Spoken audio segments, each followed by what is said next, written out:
പ്രിയമുള്ള എൻ്റെ വിദ്യാർത്ഥിനികളെ എല്ലാവരെയും ഞാൻ ഓൾ കേരള ഡിസ്റ്റൻസ് എഡ്യൂക്കേഷൻ എന്ന് പറയുന്ന നമ്മുടെ സ്ഥാപനത്തിൻ്റെ കീഴിലുള്ള ഓൺലൈൻ വീഡിയോ ക്ലാസ്സിലേക്ക് സ്വാഗതം ചെയ്യുകയാണ്. ഇന്ന് ഞാൻ നിങ്ങൾക്ക് മുമ്പിൽ പ്രസൻറ്റ് ചെയ്യുന്നത് NSൻ്റെ +2 ഹ്യൂമാനിറ്റീസിലെ history code number 315 chapter 18 new syllabus അനുസരിച്ചുള്ള ക്ലാസ്സാണ്. Social changes in modern India, ആധുനിക ഇന്ത്യയുടെ സാമൂഹിക മാറ്റങ്ങൾ എന്ന് പറയുന്ന ചാപ്റ്ററാണ് നിങ്ങളുടെ മുമ്പിൽ അവതരിപ്പിക്കുന്നത്. എൻ്റെ വീഡിയോ ക്ലാസ് കേൾക്കുന്ന എല്ലാവരും ലൈക്ക് ചെയ്യുക, ഷെയർ ചെയ്യുക, കമൻറ്റ് ചെയ്യുക, സബ്സ്ക്രൈബ് ചെയ്യുക. നമുക്കറിയാം 2024 അതിനുശേഷം അഡ്മിഷൻ എടുത്ത വിദ്യാർത്ഥികളുടെ സിലബസിൽ അപ്ഡേഷൻ ഉണ്ട്. മൊത്തം ചാപ്റ്റേഴ്സിൻ്റെ 60% മാത്രം അവർ പബ്ലിക് എക്സാമിന് പഠിച്ചാൽ മതി. ബാക്കിയിൽ വരുന്ന 40% എക്സാമിൽ നിന്ന് ഒഴിവാക്കിയിട്ടുണ്ട്. ഈ 60%ത്തിൽപ്പെട്ട ചാപ്റ്ററുകളാണ് നമ്മൾ ക്ലാസ്സുകൾ എടുത്തുകൊണ്ടിരിക്കുന്നത്. അതിൻ്റെ ഏതൊക്കെ ചാപ്റ്ററാണെന്നുള്ളത് നമ്മുടെ ചാനലിൻ്റെ ഹിസ്റ്ററിയുടെ ക്ലാസ്സിൻ്റെ പ്ലേ ലിസ്റ്റിൽ ഫസ്റ്റ് വീഡിയോ ആയിട്ട് ഇട്ടിട്ടുണ്ട്. നമുക്ക് പുതിയ മോഡൽ ക്വസ്റ്റ്യൻ പേപ്പർ അനുസരിച്ച് നമുക്ക് ആദ്യ ക്വസ്റ്റ്യൻ പേപ്പറിൻ്റെ ആദ്യത്തെ 20 ക്വസ്റ്റ്യൻസ് വൺ വേർഡ് ആണ്. അത് നമ്മൾ വേറൊരു വീഡിയോയിൽ അവതരിപ്പിക്കും. ടെക്സ്റ്റ് ബേസ്ഡിലാണ് അത് എടുക്കുന്നത്. ഇന്ന് നമ്മൾ ഗൈഡിൻ്റെ അടിസ്ഥാനത്തിലാണ് 2 മാർക്ക്, 3 മാർക്ക്, 4 മാർക്ക്, 5 മാർക്ക് ഇതിൻ്റെ ക്വസ്റ്റ്യൻസ് ഒക്കെ എങ്ങനെ ആൻസർ ചെയ്യാന്നുള്ളത്. അതുകൊണ്ട് തന്നെ നമുക്ക് പരീക്ഷ ക്വസ്റ്റ്യൻസ് ഇംഗ്ലീഷിലാണ് വരുന്നത്. മലയാളത്തിൽ എഴുതുന്നവർക്കും ഇംഗ്ലീഷിൽ പരീക്ഷ എഴുതുന്നവർക്കും ക്വസ്റ്റ്യൻസ് ഇംഗ്ലീഷിലാണ്. അപ്പോൾ ഇത് കേൾക്കുമ്പോൾ നിങ്ങൾ പേടിക്കേണ്ട ആവശ്യമില്ല. മലയാളം മീഡിയത്തിലുള്ള ആളുകൾ കരുതും എങ്ങനെയാണ് ഇംഗ്ലീഷിൽ ക്വസ്റ്റ്യൻ വന്നാൽ അതിൻ്റെ അർത്ഥം മനസ്സിലാവോ, എങ്ങനെയാണ് പരീക്ഷയ്ക്ക് ആൻസർ ചെയ്യുക എന്നുള്ളത്. അങ്ങനെയുള്ള ഒരു ടെൻഷൻ ഒഴിവാക്കാൻ വേണ്ടിയിട്ടാണ് നമ്മൾ ബോർഡിൽ ക്വസ്റ്റ്യൻ എഴുതി അതിൻ്റെ അർത്ഥം മലയാളത്തിൽ പറഞ്ഞ് നിങ്ങൾ അവതരിപ്പിക്കും. ഇങ്ങനെ 1-2 ചാപ്റ്റർ പ്രാക്ടീസ് ചെയ്യുമ്പോൾ ഓട്ടോമാറ്റിക്കായിട്ട് നിങ്ങൾക്ക് പരീക്ഷയ്ക്ക് ക്വസ്റ്റ്യൻ പേപ്പർ കിട്ടുമ്പോൾ എളുപ്പമായിരുന്നു. അതുപോലെ തന്നെ നമ്മുടെ ഗൈഡിലും ഇതേ രീതിയിൽ തന്നെ ക്വസ്റ്റ്യൻസ് ഇംഗ്ലീഷിലും മലയാളത്തിലും ഉണ്ട്, ആൻസർ മലയാളത്തിലുണ്ട് എന്നുള്ള രീതിയിലാണ്. ഗൈഡ് എല്ലാ വിഷയത്തിൻ്റെയും നമ്മളുടെ കയ്യിൽ അവൈലബിൾ ആണ്. ആവശ്യമുള്ളവർ കോൺടാക്ട് ചെയ്യുക. ഫസ്റ്റ് ക്വസ്റ്റ്യൻസ് ആണ്: examine the Macaulay's advice on spreading English education in India. ഇന്ത്യയിൽ ഇംഗ്ലീഷ് വിദ്യാഭ്യാസം പ്രചരിപ്പിക്കുന്നതുമായി ബന്ധപ്പെട്ട മെക്കാള എന്ന് പറയുന്ന വ്യക്തി വെച്ച നിർദ്ദേശങ്ങൾ എന്തൊക്കെയാണെന്നാണ്. ഇംഗ്ലീഷ് വിദ്യാഭ്യാസത്തിലൂടെ പാശ്ചാത്യ വിദ്യാഭ്യാസം പ്രവർത്തിപ്പിക്കണമെന്നും ഇന്ത്യയിലെ വിദ്യാഭ്യാസ നയത്തിൻ്റെ ലക്ഷ്യം തന്നെ അതായിരിക്കണമെന്നും മെക്കാളെ വാദിച്ചു. 1835 ഫെബ്രുവരി 2 ചരിത്രപ്രസിദ്ധമായ മെക്കാളയുടെ മിനിസ് അദ്ദേഹം ഇന്ത്യൻ വിദ്യാഭ്യാസത്തിന്റെ ലക്ഷ്യം എന്തെന്ന് വ്യക്തമാക്കി. മെക്കാളയുടെ വിദ്യാഭ്യാസ പദ്ധതി ലക്ഷ്യമിട്ടിരിക്കുന്നത് നിറത്തിലും വർഗത്തിലും വ്യത്യസ്തരായ ഇന്ത്യക്കാർക്കിടയിൽ അഭിരുചിയും മൂല്യത്തിലും ബോധത്തിലും ചിന്തകളിലും ഇംഗ്ലീഷുകാർക്കുണ്ടായിരിക്കുന്ന ഒരു പുതിയ വർഗത്തെ സൃഷ്ടിക്കുക എന്നതായിരുന്നു. രണ്ടാമത്തെ ചോദ്യം: discuss the main objective of പ്രാർത്ഥനാ സമാജം. പ്രാർത്ഥനാ സമാജത്തിന്റെ പ്രധാന ലക്ഷ്യങ്ങൾ എന്തൊക്കെയാണ്? പശ്ചിമ ഇന്ത്യയിലെ ഒട്ടേറെ സാമൂഹിക പരിഷ്കരണ പ്രവർത്തനങ്ങളുടെ കേന്ദ്രം പ്രാർത്ഥനാ സമാജമായിരുന്നു. 1849 മഹാരാഷ്ട്രയിൽ പരമഹംസ സഭ എന്നൊരു സംഘടന രൂപീകരിക്കുകയും അത് അപ്രത്യക്ഷമാവുകയും ചെയ്തു.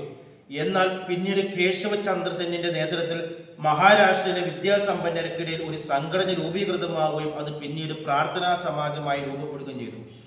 പ്രാർത്ഥനാ സമാജത്തിന്റെ പ്രധാന ലക്ഷ്യങ്ങൾ: 1 സാമൂഹ്യ പരിഷ്കരണം, 2 ജാതി നിർമ്മാർജ്ജനം, 3 വിധവ പുനർവിവാഹം, 4 സ്ത്രീ വിദ്യാഭ്യാസ പ്രചരണം, 5 ശൈശവ വിവാഹ നിരോധനം, 6 ഏകദൈവ വിശ്വാസത്തെ പ്രോത്സാഹിപ്പിക്കുക. ഇനി മൂന്നാമത്തെ ചോദ്യമാണ്: analyse the activities of Arya Samaj. Arya സമാജത്തിന്റെ പ്രവർത്തനങ്ങൾ വിശകലനം ചെയ്യാനാണ്. ആധുനിക ഇന്ത്യയിലെ കരുത്തുറ്റ ഒരു പുനരുദ്ധാരണ പ്രസ്ഥാനമാണ് ആര്യ സമാജ്. സ്വാമി ദയാനന്ദ സരസ്വതിയാണ് ഇതിന്റെ സ്ഥാപകൻ. ആര്യ സമാജത്തിന് വിപ്ലവകരമായ ഒരു സാമൂഹ്യ പരിഷ്കരണ പരിപാടി ഉണ്ടായിരുന്നു. സ്ത്രീകളുടെ ഉന്നമനത്തിന് വേണ്ടി സമാജം പ്രവർത്തിച്ചു. സ്ത്രീ പുരുഷ സമത്വത്തിൽ വിശ്വസിച്ചിരുന്ന ദയാനന്ദ സ്ത്രീകൾക്ക് തുല്യമായ അവസരങ്ങൾ നൽകണമെന്ന് വാദിച്ചു. സ്ത്രീ വിദ്യാഭ്യാസത്തിന് വേണ്ടി അദ്ദേഹം നിലകൊണ്ട് ബാല്യവിവാഹത്തെ എതിർത്ത് അദ്ദേഹം സ്ത്രീകളെ 16 വയസ്സിന് മുമ്പ് വിവാഹം ചെയ്തിരക്കരുതെന്ന് ആവശ്യപ്പെട്ടു.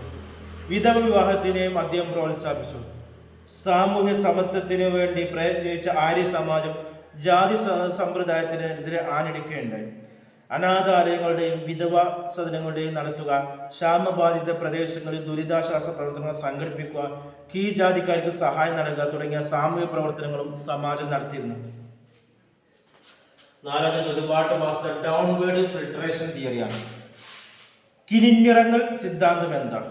വിദ്യാഭ്യാസം ചിലവേറിയ ഒരു പ്രകൃതി ആയതിനാൽ സമൂഹത്തിലെ മേൽത്തട്ടിലും ഇടത്തട്ടിലുമുള്ളവർക്ക് ഗവൺമെന്റ് വിദ്യാഭ്യാസം നൽകുകയും അങ്ങനെ പഠിച്ച് പുറത്തിടുന്നവരെ ബഹുജനങ്ങളെ പഠിപ്പിക്കുവാൻ നിയോഗിക്കുകയും ചെയ്തു. ഇതിനെയാണ് കിനിയനിറങ്ങൽ എന്ന് പറയുന്നത്. അഞ്ചാമത്തെ ചോദ്യം, write a note on Ramakrishna mission. Ramakrishna മിഷനെ കുറിച്ച് വിവരിക്കാനാണ്. സ്വാമി വിവേകാനന്ദനാണ് രാമകൃഷ്ണ മിഷന്റെ സ്ഥാപകൻ. തന്റെ ഗുരുവായ രാമകൃഷ്ണ പരമഹംസന്റെ സന്ദേശങ്ങൾ പ്രചരിപ്പിക്കുന്നതിന് വേണ്ടിയാണ് അദ്ദേഹം ഈ പ്രസ്ഥാനം രൂപീകരിച്ചത്. പരമഹംസന്റെ അനുയായികളെ സംഘടിപ്പിച്ചുകൊണ്ട് വിവേകാനന്ദൻ 1897 കൽക്കത്തയിൽ വെച്ച് രാമകൃഷ്ണ മിഷൻ സ്ഥാപിച്ചു. മനുഷ്യരിൽ അന്തർലീനമായി കിടക്കുന്ന ദൈവികതയെ പുറത്തെടുക്കുക, മതസൗഹാർദ്ദവും സമന്വയം സ്ഥാപിക്കുക, മാനവരാശിയെ സേവിക്കുക എന്നിവയായിരുന്നു രാമകൃഷ്ണ മിഷന്റെ ലക്ഷ്യങ്ങൾ. തന്റെ ഗുരുവായ പരമഹംസനെ പോലെ വിവേകാനന്ദനും എല്ലാ മതങ്ങളുടെയും ഏകത്വത്തിനും പ്രാധാന്യം നൽകി. ആറാമത്തെ ചോദ്യമാണ്, discuss the basic principles of word dispatch ആണ്. വുഡ്സ് ഡിസ്പാച്ചിന്റെ പ്രധാന തത്വങ്ങൾ എന്തെല്ലാം? 1854 ചാൾസ് വുഡ് ഇന്ത്യയിൽ ഇംഗ്ലീഷ് വിദ്യാഭ്യാസം നല്ല രീതിയിൽ മുന്നോട്ട് കൊണ്ടുപോകുന്നതിനായി ചില നൂതന പരിപാടികൾ കൊണ്ടുവന്നു. ഇതാണ് ഈ പേരിൽ അറിയപ്പെടുന്നത്. ഇത് പിന്നീട് ഇന്ത്യൻ വിദ്യാഭ്യാസത്തിൽ ഒരു നാഴികക്കല്ലായി മാറുകയുണ്ട്. ഇതിന്റെ അടിസ്ഥാന തത്വങ്ങൾ ഓരോന്നാണ്. ഒന്ന്, ഇന്ത്യയിലെ വിദ്യാഭ്യാസത്തിന്റെ അടിസ്ഥാന ലക്ഷ്യം പാശ്ചാത്യ വിഷയങ്ങൾ പഠിപ്പിക്കുക എന്നാണ്. രണ്ടാമത് പറയുന്നത് അധ്യാപന മാധ്യമമായി ഇംഗ്ലീഷ് ഉപയോഗിക്കുക. 3, ഗ്രാമങ്ങളിലെ പ്രാഥമിക വിദ്യാലയങ്ങളിൽ നാട്ടുഭാഷകളും ജില്ലാ അടിസ്ഥാനത്തിൽ ഇംഗ്ലീഷ് ഭാഷയും കൂട്ടിച്ചേർത്തും സർവകലാശാലയും ഇംഗ്ലീഷും നിർദ്ദേശിച്ചു. ലണ്ടൻ സർവകലാശാലയുടെ മാതൃകയിൽ ബോംബെ, മദ്രാസ്, കൊൽക്കത്ത എന്നിവിടങ്ങളിൽ സർവകലാശാല സ്ഥാപിച്ചു. ഒപ്പം തന്നെ സ്ത്രീ വിദ്യാഭ്യാസത്തെ പ്രോത്സാഹിപ്പിക്കുകയും ചെയ്തു. ഇനി അടുത്ത ചോദ്യമാണ്, give an account of Hunter കമ്മീഷനാണ്. ഹണ്ടർ കമ്മീഷനെ കുറിച്ചൊരു ചെറു വിവരണം നൽകാനാണ്. ഇന്ത്യയിലെ വിദ്യാഭ്യാസത്തിന്റെ പുരോഗതിക്കായി 1852 ഹണ്ടറുടെ കീഴിൽ ഒരു സമിതിക്ക് രൂപം കൊടുത്തു. അതിന്റെ പ്രധാന ലക്ഷ്യം ഇന്ത്യയിലെ പ്രാഥമിക വിദ്യാഭ്യാസം വിലയിരുത്തുക എന്നാണ്. മറ്റു ലക്ഷ്യങ്ങൾ വേറെയുണ്ട്. ഗവൺമെന്റ് നേതൃത്വത്തിലുള്ള വിദ്യാഭ്യാസത്തിന്റെ പുരോഗതി, വ്യാപ്തി എന്നിവ വിലയിരുത്തുക, ജില്ലാ മുനിസിപ്പൽ ബോർഡുകൾ സ്ഥാപിക്കുന്നതിനായി ശുപാർശ നടത്തുക, സ്വകാര്യ സംരംഭങ്ങളെ പ്രോത്സാഹിപ്പിക്കുക, പാഠ്യകാലത്തെ 2 തിരിച്ച് സാഹിത്യ വിദ്യാഭ്യാസത്തിനും പ്രവേശന പരീക്ഷയ്ക്കുമുള്ള വിദ്യാഭ്യാസത്തിനും പ്രത്യേക പരിഗണന നൽകുക, സ്ത്രീ വിദ്യാഭ്യാസം കാര്യക്ഷമമാക്കുന്നതിന് വേണ്ടിയുള്ള നിർദ്ദേശങ്ങൾ നൽകുക എന്നിവയാണ്. ഇനി എട്ടാമത്തെ ചോദ്യം, what was the wrong about the vernacular press about 1878? 1878 vernacular press ആക്ടിന്റെ ന്യൂനതകൾ എന്തെല്ലാം? ഇന്ത്യൻ ഭാഷാ പത്രങ്ങളുടെ മേലുള്ള ശക്തമായ നിയന്ത്രണമായിരുന്നു ലിട്ടൻ പ്രഭുവിന്റെ 1878 വെർനാക്കുലർ പ്രസ് ആക്ട്. ഇത് തികച്ചും പക്ഷാപാതവും വർഗീയമായിരുന്നു. രാജ്യത്ത് പ്രാദേശിക ഭാഷകളിൽ ഗവൺമെന്റിനെതിരെ ഉണ്ടായേക്കാവുന്ന എല്ലാ എതിർപ്പുകളെയും അടിച്ചമർത്തുന്നതായിരുന്നു ഇതിന്റെ ലക്ഷ്യം. ഇന്ത്യൻ ഭാഷാ പത്രങ്ങളുടെ മേൽ ഏർപ്പെടുത്തിയ നിയന്ത്രണങ്ങൾ ഇംഗ്ലീഷ് ഭാഷാ പത്രങ്ങൾക്ക് ബാധകമായിരുന്നില്ല. ലിട്ടൻ പ്രഭുവിന്റെ യഥാസ്ഥിക മനോഭാവത്തെയാണ് ഇത് വെളിപ്പെടുത്തിയത്. അടുത്ത 9ാമത്തെ ചോദ്യം, how were ideologies so important is shaping British policy in India? British പോളിസികൾ രൂപപ്പെടുത്തിയതിൽ പ്രത്യയശാസ്ത്രങ്ങളുടെ പ്രാധാന്യം എന്തായിരുന്നു? ബ്രിട്ടീഷുകാർ നടപ്പിലാക്കിയ എല്ലാ പദ്ധതികളും പ്രത്യയശാസ്ത്രങ്ങളുടെ സ്വാധീനം കാണാൻ കഴിയും. കോൺവാലിസ് പ്രഭുവിനെ 18ാം നൂറ്റാണ്ടിലുണ്ടാകുന്ന വിഗ് രാഷ്ട്രീയ സിദ്ധാന്തം സ്വാധീനിക്കുകയുണ്ടായി. വിഗ് സിദ്ധാന്തം അനുസരിച്ച് ഗവൺമെന്റ് ഉപകരണങ്ങളായ നിയമനിർമ്മാണ വിഭാഗം, കാര്യനിർവഹണ വിഭാഗം, നീതിന്യായ വിഭാഗം എന്നിവ തിരിച്ചെടുക്കണം. ഇതിന്റെ ഫലമായി ഈ വിഭാഗങ്ങൾ സ്വേച്ഛാധിപത്യത്തിലേക്ക് പോകുന്നത് തടയാൻ സാധിക്കും.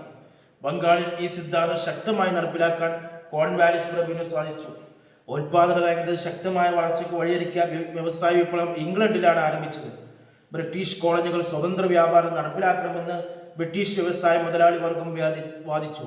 ഇന്ത്യൻ മാർക്കറ്റുകളിൽ ഈസ്റ്റ് ഇന്ത്യ കമ്പനിക്കുണ്ടായിരുന്ന കുത്തവകാശം നിരോധിക്കപ്പെടണമെന്ന് അവർ ബ്രിട്ടീഷ് ഗവൺമെന്റിനോട് ശക്തമായി ആവശ്യപ്പെടാൻ തുടങ്ങി. സ്വതന്ത്ര വ്യാപാര സിദ്ധാന്തങ്ങൾ ഇന്ത്യൻ പോളിസി നിർമ്മാതാക്കളെ സ്വാധീനിച്ചു. ഇതിന്റെ ഫലമായി 1813 ചാർട്ടർ ആക്ട് കമ്പനി ഇന്ത്യൻ വ്യാപാരത്തിലൂടെ കുത്തക അവസാനിപ്പിച്ചു. ഇപ്രകാരം പല പ്രത്യയശാസ്ത്രങ്ങളും ഇന്ത്യൻ പോളിസി നിർമ്മാതാക്കളെ സ്വാധീനിക്കുകയുണ്ടായി.